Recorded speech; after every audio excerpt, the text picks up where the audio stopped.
Hi, this is Garibay, and today we're going to talk about Dungeons & Dragons 5th edition, and we're going to talk about questing and whether quests should be done in secret, and what the ramifications on the game are about secrecy, right? Especially for quests.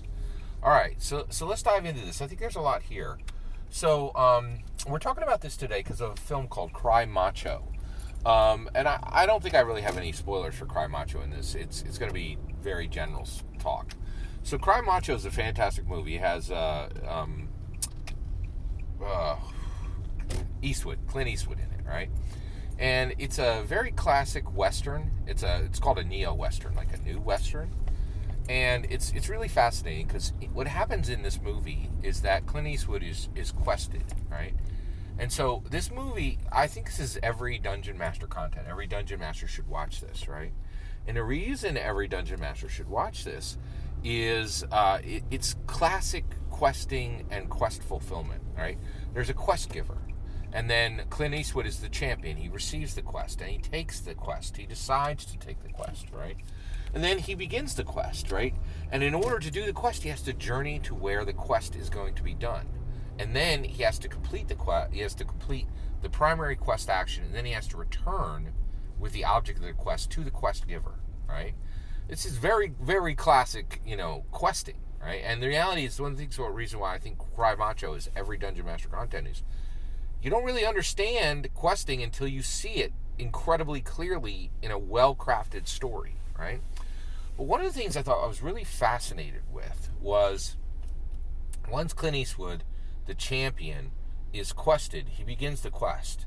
And as he travels, right, to the quest location where the primary action of the quest will be done, he keeps his quest secret. Very secret. He tells no one, right? And I'm like, yeah, that totally makes sense, right? Like, basically, he has to get something done.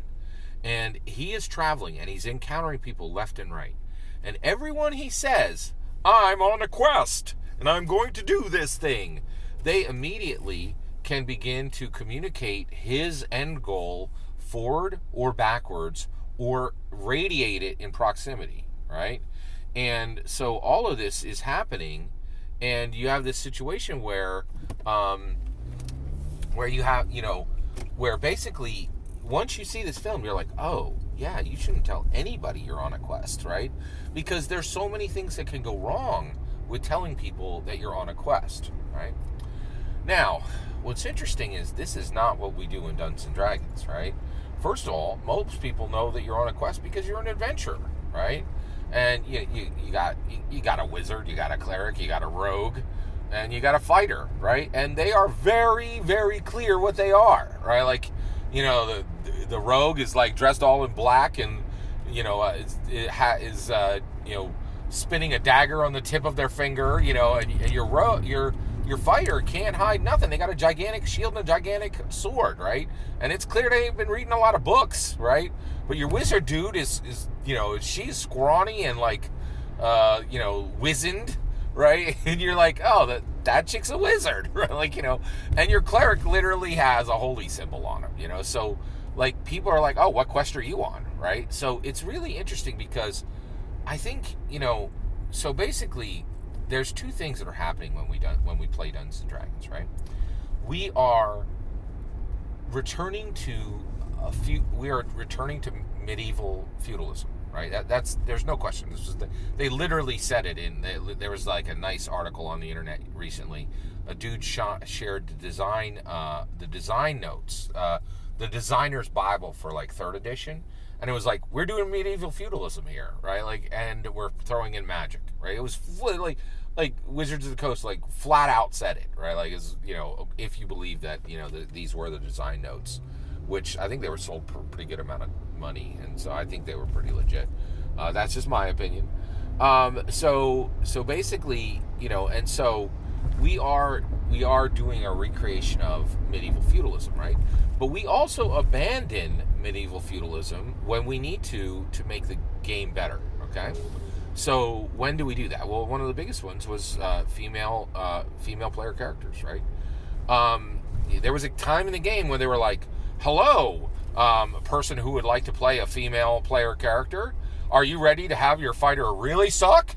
Right? Like, because you chose female, you're going to hit a lot less and do a lot less damage, and more of your party members are going to die, and you have a greater chance of dying because you can't drop things well.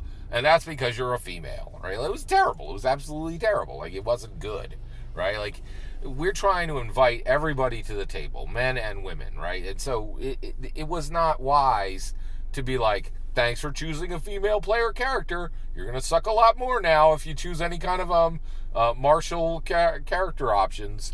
And it wasn't even balanced. Like, you didn't get the points elsewhere, right? Like, it was bad. It was really bad, right? So we're like, hey, you know what? Like, maybe we don't need to, like, try to model out medieval feudalism and be like, oh yeah, women wouldn't even be allowed to adventure. Like, like, we're like, we could drop that. That's not helpful, right? To a modern game, right? And so I think so I'm really curious about this secret item, right? I think Cry Macho nailed it, right? If you are on a quest today, you shouldn't tell anyone, right? Now, why is that? Well, you're like, wait, why wouldn't you tell people you're questing today, Scott? Well, we live in a world, and I've been thinking a lot about this, right? Our world, the macro level, people are like, we want transparency, right? You see it all the time. It's like it's this clarion call, right? And then companies are like, here's the truth, right? And immediately, like, words that are put out of their mouths, like companies and celebrities and public figures, they give truth and they are immediately punished for it, right? If you speak truth, right? If you're wrong in speaking truth, people are going to call you on it, right? If you're wrong, then also if you contradicted something you said earlier, right? And they don't understand why you believe something different now than you did before, you'll be called a flip-flopper, right? And a promise, right? Words come out of your mouth. It's written in stone. It's a promise, right? And everybody like, you said this, and then you did that, right? Whereas if you keep your mouth shut and you don't, go through, and you don't do transparency, and you say nothing and do little, right? You could be rewarded tremendously for that. In fact, that's a path to become that is now a path to become a Supreme Court justice. Say nothing, do little, right? Like, you're going to be great when you go through the, through the vetting, right? And so we live in a world that cries out for transparency and absolutely brutally punishes transparency at virtually every single turn, right? And I just gave like 3 different reasons how and why people are punished when they're transparent, and that's not even an exhaustive list. I'm sure there's things I'm forgetting there, or just don't have time to list, right? So what should we do with this in our Dungeons and Dragons game? Should we adopt the so when we're player characters, right, and we go on a quest, should we adopt the Cry Macho model where we don't tell anybody we're on a quest, right? I think from a world view, that's a lot more realistic, right? You will be benefited. It seems like you could be very well benefited if it's a realistic game. You'll be benefited the less you tell anyone what you're about to do, right? However, in Dungeons and Dragons, we're telling a compelling, exciting story about adventure, right? And when we tell people, I'm questing to slay the dragon, right? Everybody's going to cheer. They're going to raise their beer mugs, and they're going to be like, huzzah! And then you will literally get inspiration from your dungeon master, right? So I don't know.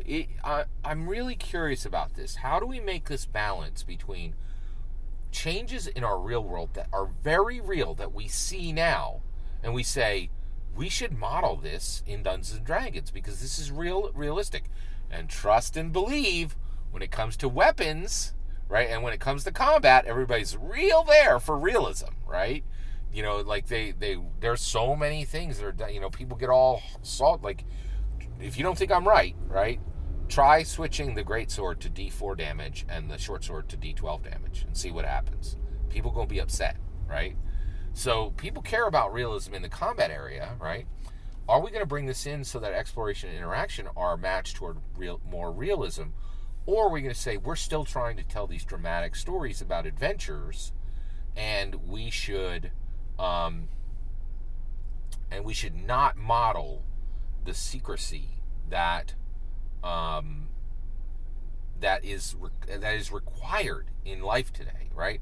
And I think more and more champions today in IRL, they are very secret so that they can achieve their quests, right? So here's my answer. I do think, I know this kind of sounds crazy. Here's where we're at. I think we need to keep the old method. We should not bring in this secrecy aspect, right?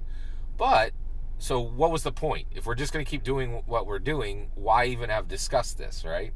Well, the reason why is I think this is an example of, hey, do we need this IRL change to make the game better and for people and better overall as a simulator for life, right? Or do we need to keep this narrative fast moving and compelling so people are comfortable in their seats and enjoy playing Dungeons and Dragons, right? And I think that, that is worthy of discussion.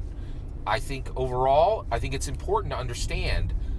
Here's one more reason why this was a value, even though I'm saying, no, don't change a thing.